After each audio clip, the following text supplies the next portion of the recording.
Okay, so you're trying to get a handle on respiratory assessments, right? We're diving deep today into taking a good respiratory history and then some specifics about how infants breathe. Yeah, it's going to be great. Yeah. Kind of like a crash course in the fundamentals. Exactly what we like to do here. So we've got some great excerpts to work with today, all about how healthcare providers figure out what's going on with someone's breathing. And a special focus on the little ones, too. Right, because babies, they do things a bit differently, don't they? Totally different ball game. So let's start with that respiratory history. What the patient actually tells us. Cough seems to be a biggie. It really is.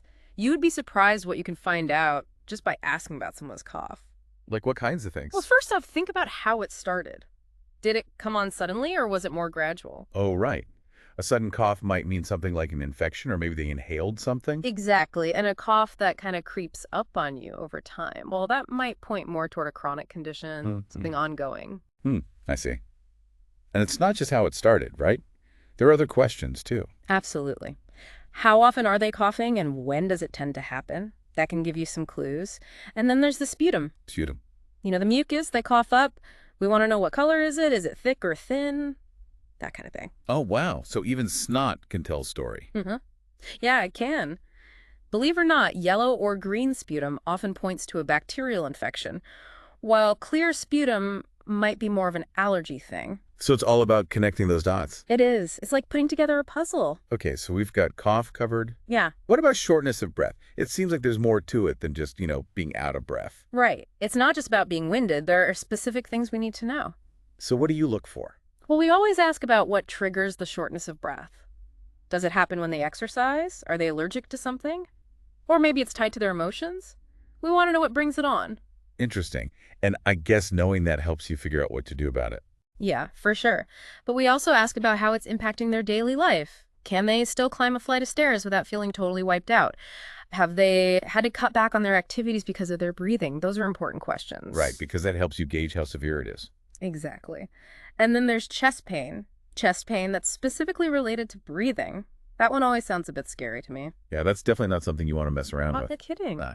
So when someone mentions chest pain, we need to get a really clear picture of what's going on. So what kinds of things do you ask about? Location is key. Where exactly does it hurt? Is it on one side or both? And then the quality of the pain. Is it sharp? Dull? Does it feel like a burning sensation? We also check for other symptoms that might be happening at the same time, things like fever or difficulty taking a full breath. So are you trying to figure out if the pain is actually coming from the lungs or if it's something else? Yeah, exactly. We need to rule out other possible causes, like a pulled muscle or something like that. Makes sense. So we've talked about cough, shortness of breath, chest pain, but there's more to a respiratory history, right? Right. We also need to ask about any past respiratory illnesses they've had, like pneumonia, asthma, bronchitis, anything like that. Oh, and don't forget smoking. Oh, yeah, that's a big one. We need to know if they're a current smoker or if they used to smoke. And if so, for how long and how many packs a day. That's where that pack year calculation comes in, right? Exactly. Yeah. It's a way to measure their smoking history. You multiply the number of years they smoked by the number of packs they smoked per day. So if someone smoked 2 packs a day for 10 years, that would be 20 pack years. Wow, 20 pack years. Makes you realize how much damage smoking can do over time. Yeah, it really puts things into perspective. It's not just about how long you smoked, but how intensely you smoked as well. So we've got past illnesses smoking. What else do we need to know? Well, we also ask about TB testing. Have they ever had a positive TB test? And we want to know about any recent travel, particularly to areas where there might be unusual respiratory illnesses. Oh, and exposure to any kind of irritants. Right. Right. Like chemicals or dust or anything like that. Yeah, that's another important one. Sometimes people don't even realize they're being exposed to something that could be irritating their lungs. So that's a pretty comprehensive history. It's a lot to cover. It is, but it's crucial information. It helps us get a better understanding of the person's overall respiratory health. Okay, so we've talked all about what the patient tells us. Now let's switch gears and talk about infants. Yeah, babies are a whole other world. They sure are. So what are some of the key differences in their breathing? Well, one of the biggest things is their airways. They're just so much smaller than ours. Right, their little noses, their tiny little throats. It just makes sense that their airways would be smaller too. Exactly. And think about it. If you tried to breathe through a straw that was way too narrow for you, it would be really difficult. Yeah, you'd have to work really hard to get enough air. Exactly.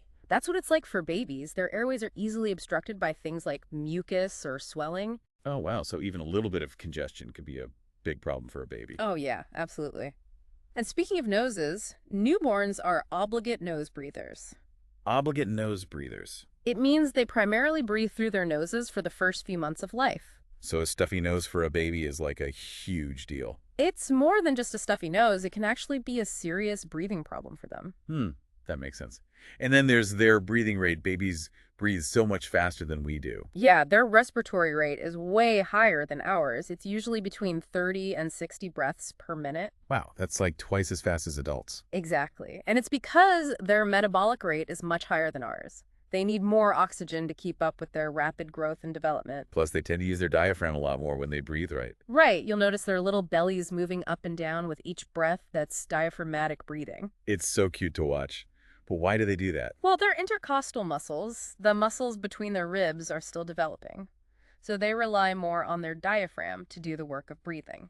Interesting. So it's not just that they're breathing faster, they're also using different muscles. Exactly. And there's another important difference. Their alveolar surface area is much lower than ours. Alveolar surface area. It's the area in the lungs where oxygen and carbon dioxide are exchanged. Oh, right. So if babies have less surface area, that means it's harder for them to get enough oxygen. Exactly. They're much more susceptible to hypoxia, which is low oxygen levels in the blood. That's kind of scary to think about. Yeah, it is. And one more thing, their chest walls are much more flexible than ours. You would think that would be a good thing. More flexibility? Well, not necessarily. Yeah. When a baby is struggling to breathe, that flexible chest wall can actually make things worse. How so? Instead of expanding outwards when they inhale, their chest wall might actually get sucked inwards. Oh, wow. So it's like their own body is working against them? Kind of. It makes their breathing less effective, which is obviously a problem. So how do we know if a baby is in respiratory distress? What are the signs? There are a few key things to watch for nasal flaring. It means they're trying to pull in as much air as possible. Yeah, I've noticed that before. It's like their little nostrils are widening with each breath. Exactly. And then there are retractions. That's when you see the skin pulling in between their ribs or above their collarbone as they breathe. So it's like their body's working extra hard to get air into their lungs. Yeah, exactly. And sometimes you might hear them grunting with each breath that helps keep their tiny air sacs open. And cyanosis, that's a bluish tint to their skin, right? Right. That indicates that their blood isn't getting enough oxygen. That's definitely a bad sign. Yeah. And then there's apnea. Apnea is when they stop breathing for an extended period of time. Usually anything longer than 20 seconds is considered apnea. Okay, so those are all pretty serious warning signs. They are. If you see any of those things in a baby, you need to get medical help right away. Okay, so we've talked about signs of distress. Yeah. Now let's talk about normal breath sounds. Right. Because to recognize what's abnormal, you got to know what normal sounds like. Exactly. So what are we listening for? Well, there are three main types of breath sounds: bronchial, tracheal, bronchovesicular, and vesicular. Okay, tell me more about those. So bronchial or tracheal sounds, those are the sounds you hear over the trachea and the large airways. They're kind of loud and high-pitched. Okay, and where do you hear those? You'll hear them best over the front of the chest, right over the sternum. Okay. Then there are bronchovesicular sounds. What are those like? Those are heard over the areas where the bronchi are branching into smaller airways. They're kind of a mix between bronchial and vesicular sounds. So they're not as loud or high-pitched as the bronchial sounds. Right, and you'll hear them best over the upper part of the chest, both front and back. Okay, so not quite at the top, but not quite in the middle either. Exactly. And then you've got vesicular sounds. Those are the soft, breezy sounds you hear over the lung tissue itself. So those are the sounds you hear when someone takes a nice deep breath. Yeah, exactly. And you'll hear them best over the lower part of the chest, both front and back. So basically we're listening all over the chest to hear all these different sounds. Right. And each type of sound has its own characteristic pitch quality and timing.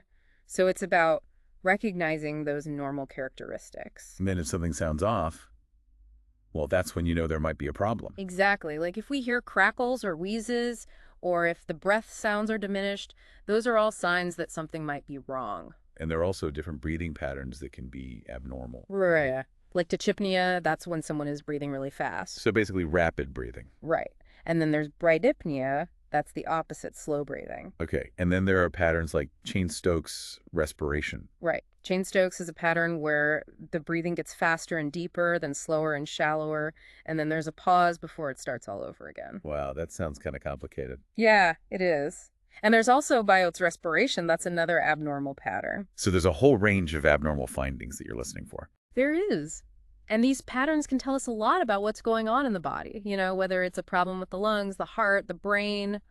It's all connected. So it's like you're a detective listening for clues to solve the mystery. Haha, yeah, I like that analogy. Okay, so just to recap, assessing someone's breathing, it's not just about listening to their lungs, right? Right. It starts with a really thorough history, finding out all those details about their cough, their shortness of breath, their chest pain, everything. And then it's about carefully observing their breathing, looking for any signs of distress. And listening to their lungs, identifying those different breath sounds, and recognizing any abnormal patterns. And with infants, well, it's even more important to be aware of their unique physiology. Exactly. They breathe differently than we do, and they're much more vulnerable to respiratory problems. So it's all about being observant and knowing what to look for. It is, and it's pretty amazing when you think about it, the simple act of breathing. It can tell us so much about a person's health. It really is. It's like our breath is a window into what's going on inside our bodies. Exactly, and the fact that our respiratory system is so adaptable, it can change and adjust to meet our needs throughout our lives. I mean, that's pretty remarkable. It really is. We don't often stop to think about it, but each breath we take, it's a testament to the incredible complexity and resilience of the human body. Well said. And on that note, thanks for joining us for this deep dive into respiratory assessment. Absolutely. It's been a pleasure. As always, we encourage you to keep learning, keep exploring, and keep breathing. Well, we certainly need to keep breathing. Yeah, we do. Yeah, we do.